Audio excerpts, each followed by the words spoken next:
etkin olur mu? Kuntuzda bargan eski keliman. Seni üstümden sağış etsem, sağışım olur terem Baykal'dan. Seni bilmesin, bu carık dünya, kabır olur asırtardan. Seni alnından bök algan, cüzleden uzun, minne bacılar. Nence yürekli kozgalan olur, seni vücuda edilgen cırlar. İğnege benden yaşarılgançı, Allah kaldılar ömür gözünde. Bizni tavubuznu su bastıçı, birlik etkenlik sen bu özünde. Seni süzdürgen anamla atam, ette ketdile ketdi dünyaya. Mülk, rızık koyup ketmeli ala, sen berdili manna savağa. Mala savganı tas etmez için, kurmanı vermek isim savdan.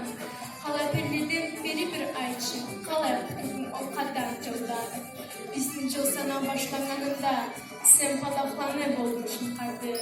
Mangola aldın sakalarla, hep kalacak olduracasını arttı.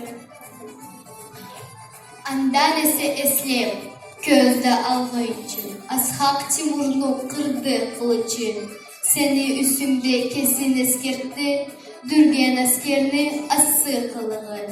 Tavga, tüzgede çıktı kadarı, ana süt gibi, ah ana tilim. Seni üstüm blanyençe min tölü, acımsız, algandı ömürlük bilim.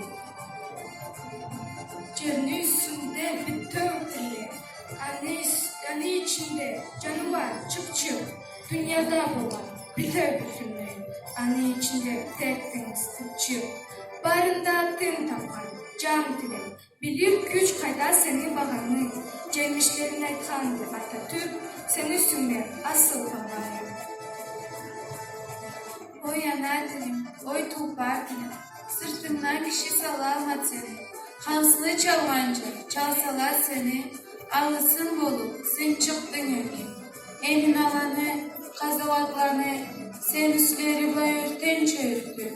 Şaptal terekçi, bir ayrı uçağı, değerin ürünü dünyaya töktü. Oy ana tilim, batır tilim, örüşten tikten korkma tilim.